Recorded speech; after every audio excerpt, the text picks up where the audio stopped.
Hello, everyone, and welcome to the Replenish Me show on radio and YouTube. Today, I have an amazing and beautiful guest from one of my private sisterhoods. I will introduce her in a minute, but before we get to that, I just want to remind you there's an ongoing contest for my YouTube channel. So what you need to do is subscribe and comment and share your favorite part of this interview to enter to win a ticket to my retreat. So today we have the lovely Liliana Herrera, who is a realtor and a very successful woman who I met in the Elite Prism Sisterhood. And she is going to share her strategies for how she nourishes herself, energizes herself, and reframes her perspective. Thank you for joining us today. Thank you so much, Cordelia, for having me. I really appreciate it. So we met in the sisterhood, and you can, first tell us a little bit about your story and how that drew you to want to express yourself through color. So, sure. Well, I am a realtor in Los Angeles, and I specialize in residential real estate, including single-family homes and investment properties. And shortly after I got started, there was a transition in my family, and that kind of just put the brakes on everything. And when you go into that kind of a transition where there's a breakup in the family, it kind of just rocks your foundation, and you start questioning everything. Who am I? Why? What now? And I was at a point where I kind of felt lost, but I knew I needed to be grounded. And finding Michelle Gustafson through the Periscope app and the sisterhood, it was just something about it. And hearing about the colors and the confidence coalition and stuff like that, that really captivated me, because I knew it was more than just coaching. I knew it was more than just fashion tips or putting together an ensemble. It was a mindset reset. And that's why I joined the sisterhood. And it was a moment of self-care, something you're very familiar with, Cordelia. And I think that was my first step to self-care, where I knew I was, there was a wound and that it needed healing, but it was something that had to start with self first. And I'm so thankful to have met you and the other, incredible women that I've met through the sisterhood, because the shift in my mindset and my confidence, it was just remarkable. It was almost instantaneous. The results are different for everybody, but I just felt the change immediately. And it's just great that we as women can work together in an environment where we support each other, and there's no cattiness. It's not competitive. It's supportive, and I think it's just beautiful. And sometimes as women, especially professional women, we work in environments, and there's always this, wanting to tear down somebody, or we want to get in a situation where we get into a group think and we try to figure out ways to pull other people down rather than lift each other up. So, I'm glad to have met you, Cordelia, and the other ladies, and Michelle Gustafson, because it's refreshing. And it's just so wonderful to see that, yes, that exists, where women can work together, we can collaborate, we can support each other and lift each other up.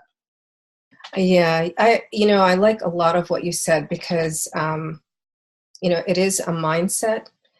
Mm-hmm. A lot of us don't realize it. When we want to make a life change, it comes with your mind first. It's not something peripheral, it's not the clothes you wear or the the latest trends and all those kind of things. It really is digging deep into who you are and how you are, and even better, having a supportive community that is in the same think with you. Yeah.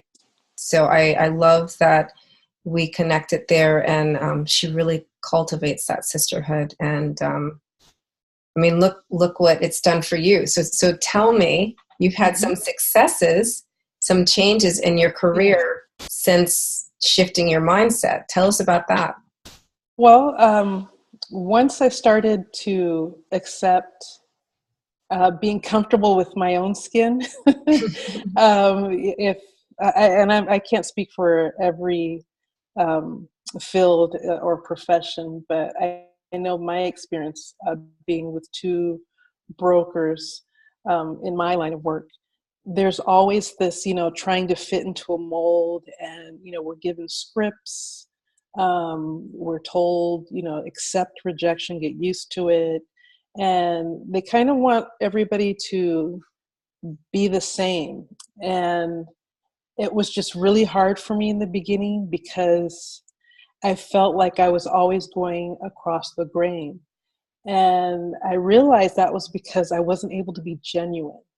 You're conditioned to try to be like everybody else. And prior to real estate, I worked in the corporate world. I worked in trust management. And, we had the pinstripes, the blue, the gray, the beige, the black.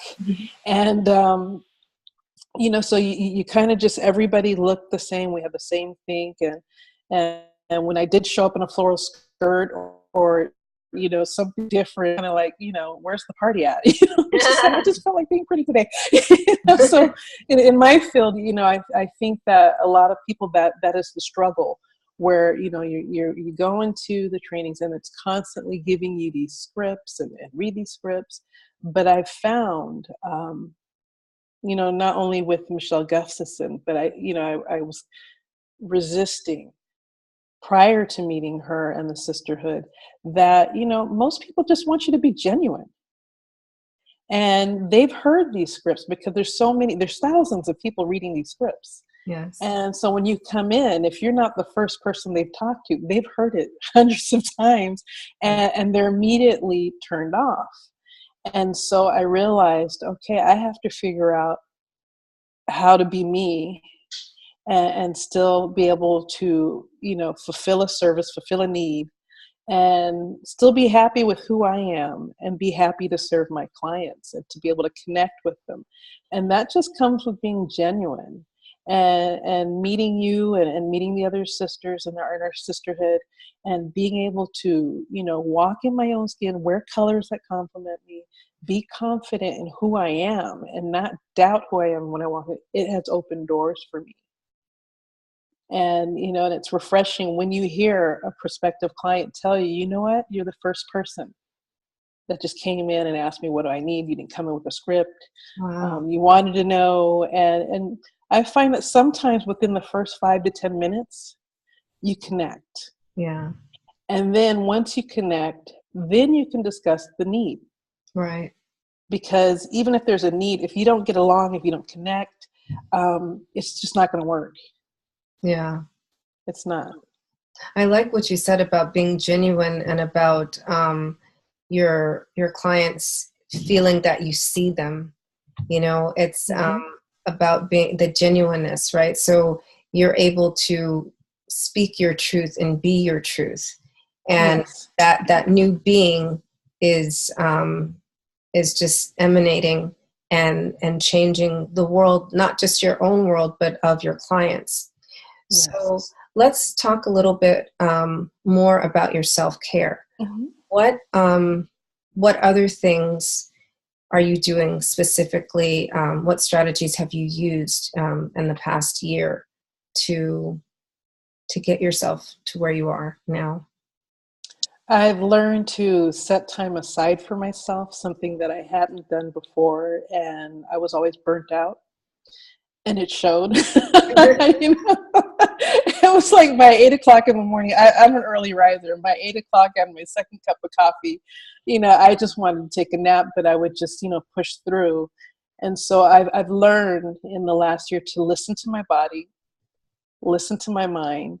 And if I'm tired and I need to take a break, it's okay. I can do that. and be more refreshed and more alert and more attentive to my clients and their needs, to my own needs, my family's needs. And so the first step was just listening. And you know what, Lily, you're tired. Go take a nap. We were talking about power naps. And so, Yeah. and it's amazing what, 10 minutes or 20 minutes, even a half hour can do. And just to refresh and let you see things with a different set of eyes. And I've also invested in a little hula hoop when I'm when I'm feeling tense or when I feel like I need a moment of clarity. I'll just throw on a song or two and I'll just hula hoop. I mean, the first few times it was funny because I was like, I know I remember doing this as a girl, so Great. it's in me. It's in me to do it. But I finally, I got it, I got my hula hoop going. And so, periodically throughout the day, I'll just grab my hoop and for about 5-10 minutes, just have a little fun and listen to some music, and it relaxes me. And then when I sit down, I don't feel like I had, a full on workout, but it's enough to just refresh me and it feels good. It feels good. So, I would just say, dedicating those little, pockets of time where I can either rest or get some enjoyment from my little hula hoop or take a walk or even a power nap. To me, that was vital to, restoration and, giving myself one day a week where it's just my day, no work, and just be able to do whatever I want, whether it's to do nothing or clean or just take a walk. And that's what I do. And if I have to reschedule, then I know, okay, this came up, so I'm going to pick another day and just rearrange my schedule. And I think so many of us women, because we're so used to being moms and wives, and we wear so many hats, and as far as being the taxi driver and what have you for our families, that we forget that we need time to ourselves, that we need that self-care and just to relax and just dedicate that time, because it comes so easily for us as women to do that for everybody else, but we get lost sometimes along the way. I like that. That's so fun that you hula hoop during the day. Yeah, definitely. Fortunately, there's nobody here to see me, but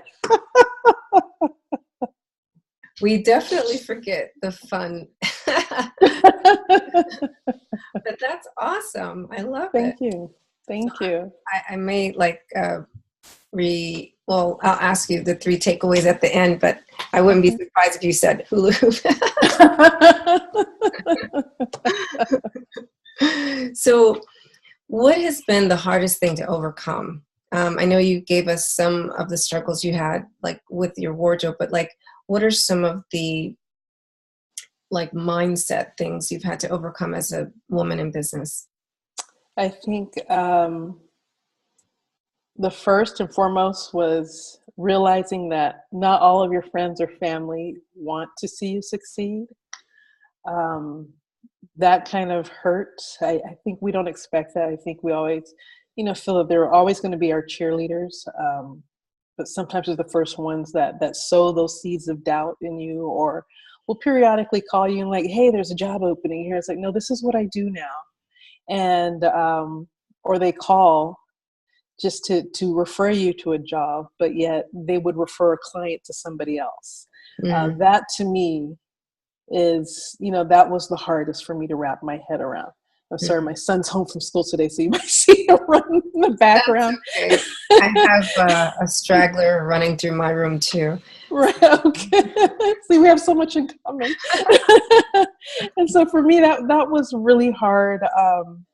And I think that was, and also for my spouse, where I didn't get that support when we were still together. And I think that, that undermines the foundation, because then you start questioning, well, if these people that are in my inner circle of influence don't want to work with me, who would? And so you have that in the back of your mind, your subconscious, every day. And even though you don't realize it, it shows. And so that was the hardest. And then with the separation, that, if I can't even keep my family together, how do I run a business? So, just those things, those were the two hardest hurdles or blows, I could say, that I took.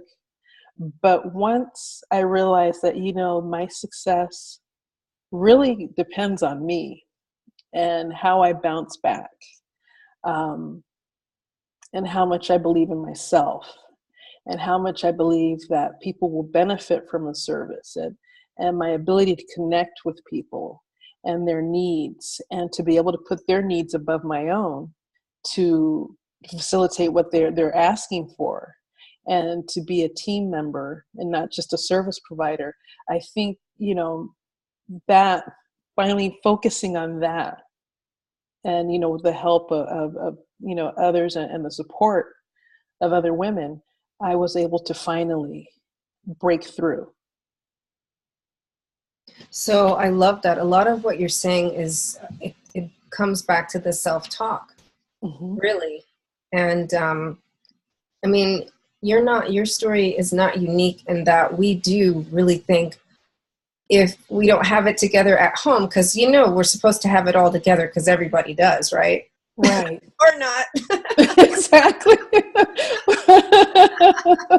We're just that one person in the world that couldn't get it together, Exactly. I was talking about that, I think, earlier in the year with Mm-hmm. another person I interviewed, and she was saying how we get ourselves on that island, Yes. the woe is me island, and it's only Mm-hmm. me that's going through this, Yes. Um, Yes.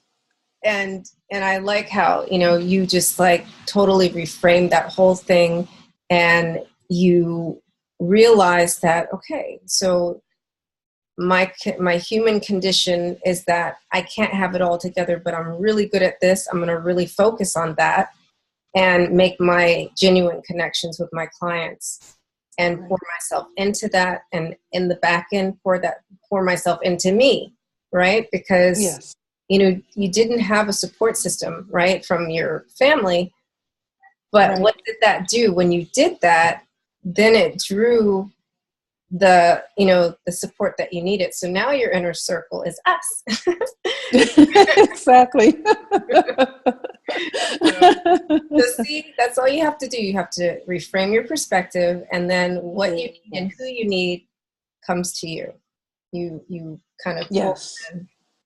Beautiful. I love that. So Thank what's you. your favorite passion and gift that you like to share in your business? I know you keep talking about how you want to connect and really serve your clients, but what in that is so, what is that main thing for you? Well, my passion was, as you've already stated, it's relationship building. But I believe in my business, not only is it about the relationship, but to be able to help somebody with such a major transaction. And, for most people, buying a home or selling a home, they'll probably do it once in their life. Some people, they stay in their homes for decades, a lifetime. That's where they want to grow old. And there's other people that will invest. But it's very personal. And to be entrusted with such a huge transaction, something that's important, it's a life decision. To be entrusted with that, that's my passion. To be able to relate with somebody, connect with them, and to be able to find something that they've been looking for, and to see them walk through a door. And sometimes we can find something within a week. Sometimes it takes months. I've worked with one buyer where it took us a year and a half. But that moment that they walk in the door and they're already, oh my God, this is where I want to grow older. Oh my God, the kids can, set up their play set here. And oh my gosh, the TV will go there. It's already home. And to see that, because you see it when they walk through the threshold, and you just know. And so my passion is to be able to see that. And once they say, okay, we want to make a move, I love the thrill of opening the transaction with the offer or receiving an offer and seeing it to the very end. And the only difference now is because of my mindset. it'll be done. I've already put in my mind, this is the one you want, or this is the person you want to, it's already done. Let's do it. And that way the stress and anxiety is off their back, and I'm there to make it as smooth as possible for them. And, and I feel that the gift that comes with that is, to me, real estate is the cornerstone of wealth. It's one of the cornerstones. And to be able to help people achieve that cornerstone so that they can build their wealth for future planning, whether it's for retirement or to leave it as an inheritance for their family or to cash out and buy another property. To me, that's just the icing on the cake. Wow, that's beautiful. I don't think I've ever heard a real estate agent, not even one of my own, look at it from that perspective. I mean, I think everyone would love to have you as a real estate agent. Well, thank you. I would love to help them. Yeah. And, my daughter's been talking about moving to LA, so. I'd love to help her. She will get the 5-star treatment. Yeah. You just never know. Wow. So, what is it? I know you're a real estate agent, but do you ever have like events or anything going on? Like, as a matter of fact, we do. I'm sorry, I didn't mean to cut you off. I'm just so excited. As a matter of fact, one of my associates, we are going to be doing lunch and learn workshops beginning this spring. And so the link will be on my website later this afternoon. And or if anyone wants to go to the website and just click the subscribe button, and then we will go ahead and forward information. Seating will be limited for the workshops, but lunch will be provided on us. And so, what better opportunity to get to know each other, and if you have questions, but over food, it's fun to break bread, and some of the topics we will discuss is renting versus buying, single family versus income property, how to qualify, what to expect during a transaction, what are some of the loan products that are best fitting for your aims and your goals. And so those are some of the workshops we have planned. In addition, we will have other professionals that deal more with staging or home decorating, landscaping, and providing tips so that you're just not bored out. It's like, okay, interest rates, okay, I got it. But it's like, okay, can we talk about anything else? So we figured it'd be nice to be able to incorporate that in the workshops where, you can get some information on the market, the current market status and the interest rates, but then have somebody come in and help you as far as staging. Maybe you can't afford a stager right now, but maybe there's some helpful tips where they can show you how to make your room look more spacious or how to work with what you have. So that's coming up. So if anybody is interested, subscribe, go to the website and subscribe.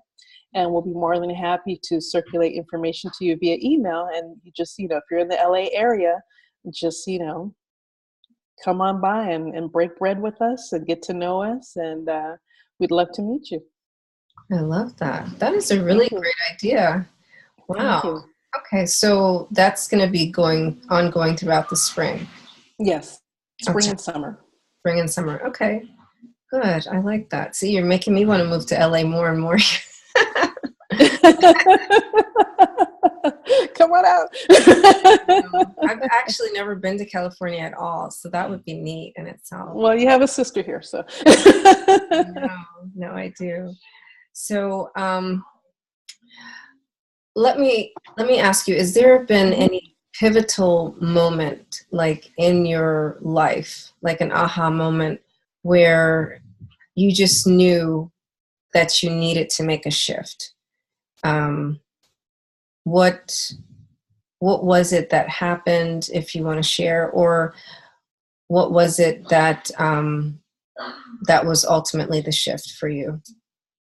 For me, I worked, I would say about 16 years administering trust funds. And I had a specialty book of accounts. I mostly administered accounts for children with special needs. Well, they're now adults because when I first opened their accounts, they were infants or toddlers. And so these were accounts that were set up pursuant to a court settlement. And prior to them setting up these trust funds, what they would do is give the settlement to the parents, and the parents would go right through the money and then come back to the attorney and say, okay, I need more money. A lot of these settlements are based on life care plans, so the life expectancy and based on the need of the child, depending on their condition or their diagnosis. And so a lot of the people in wealthy families and wealthy circles, what they do is they have these trusts set up for special needs children. And so it allows them to leave wealth for their children in a trust, but then, you know, if they're using Social Security or Medicaid benefits, they won't be disqualified because it's in this trust specifically designated for special needs, not as a maintenance trust. And so they were able to get a law passed to include these children that receive these settlement awards. And I enjoyed working with that population because it really caused me to look at each account as a relationship. And are you still there? I'm still here. Okay, I don't know. My screen just went white. I'm sorry. That's okay. It just all went white. And so it's been quite a day. But Love and so in a nutshell, I worked in that for about 16 years, and I enjoyed it because working with the special needs population, it really caused me to have to look at each account as a relationship, not as just a number, not as an investment, a portfolio. I had to actually look at the specific need because some of our kids had cerebral palsy. Some of them had, they were paraplegics because of an accident. Some of them, I mean, it's just a series of different occurrences. Some were medical mal and some were birth traumas. And so, I couldn't really paint it with a broad brush. I really had to go visit the clients, which was rarely done in banking. And to see what the need is and to make sure, we're facilitating the need and that the investments were in accordance to the child's needs, because these accounts have to last a lifetime. And with the advances of medicine, a lot of the children in the earlier accounts, they were outliving the funds because it wasn't anticipated. But my aha moment was the more I was in that field and that specialized book of accounts, I realized how much corporate bankers did not like them, because these weren't kids that were going to refer you business to their friends at the country club. Right. They weren't going to invite you to a golf tournament. They're not going to give you a ride on their yacht, these kids, but they're not money savvy. And so that's why there was a need. And so the more and more I saw that they were being treated as second class, and the more that they restricted me in how I was able to serve them, it was just getting to the point where I just didn't want to be there anymore. And I feel if you can no longer serve your clients 100% or give it your all, that's not where you need to be. because then the service, it's slowly diminishing. And my clients know that I love them. I love them still. But it was just the environment that wasn't conducive. And because I used to stand up for these clients, I was bullied constantly. Wow. And, I was on the executive floor. So the executives knew what was going on, but they did nothing. And so I had always enjoyed, my profession that I am in now. As a kid, I used to always walk the neighborhoods and look at the different homes, and then I would go and read up on them. And when I first learned how to drive, I would go driving throughout LA. And even if I got lost, I never felt lost. To me, it was like, ooh, I get to discover new neighborhoods. And so to me, it was just, it was something I always wanted to do. And when I was in college, I wanted to do that. But, the family is like, get a real job. And that's what I did. And I was miserable in the environment. I loved my clients. I loved what I did. Like I said, it's about the relationship, but the environment just wasn't conducive to facilitating that need. And it felt like a heaviness there. And so I decided, I'm not getting any younger. It's time for me to pursue, what I can do and what I love to do. And so I made sure that I cleaned up those accounts, that I inherited, and I cleaned them up and I put them in a better position than they were as I administered them. And whatever I could close out and let the families take over without having to have a corporate fiduciary, that's what I did. Oh, wow. And so when I walked away, I was able to walk away with a clean conscience because I knew that I did what I felt was best for the client. That is an amazing story. Wow. Yeah. Thank you. When we leave one stage of our life, or in your case, one position that really became part of you, right? You want to leave it in order. And you just really went over and above. That's really beautiful. Thank you. So then when you released that, right, part of your life, and you moved on and you dove into your real passion, then that's when you came back. Yes. That's when I felt like I was me again. Yeah. Okay. That's interesting because I've been recently talking about this concept of being your own sanctuary, right? So like you were saying, when you were a little girl, you wanted to, have something to do with going to different neighborhoods. Did you know that you wanted to be a real estate agent? Not really. But we had a teacher. We used to be a daycare, my sister and I, because my mom, she was a single mom. And so we had a teacher, and she would bring books and pictures, these archived pictures from our city. I grew up in Pasadena, which is part of Los Angeles County. And so to see what the neighborhoods looked like decades before we were born, and to see that some of those houses still existed. So when she would show us these addresses, I would just take it upon myself to take a little bike riding and go past those homes, or she would take us on nature walks and describe the different features or the different styles of the home. And that never really left me. So I would say she kind of planted that seed. And I would find myself going to the library, just looking at pictures of the city and how it changed in the different neighborhoods, and why certain neighborhoods were called these names, and it was really interesting to me. And it's something that always stuck with me, even if I didn't want to admit it. So I always took the scenic routes, and everybody would complain, if you just hopped on the freeway or the highway, we would be there already. No, I just want to see this real quick. I just wanted to drive down the street. And so it was always in me. But, like I said, it was repressed because everybody's like, just go get a real job. Don't follow your passion, get a real job. And then that was security. But I'm finding that following my passion not only gives me security, but it also brings me joy. So, if you have the opportunity, sometimes you just got to take that leap of faith. Yeah, that I really, I totally believe that. And that is really coming back to the real you and what I call being your own sanctuary. So thank you. I love that. Well, man, time flies when you're having fun, huh? Yes.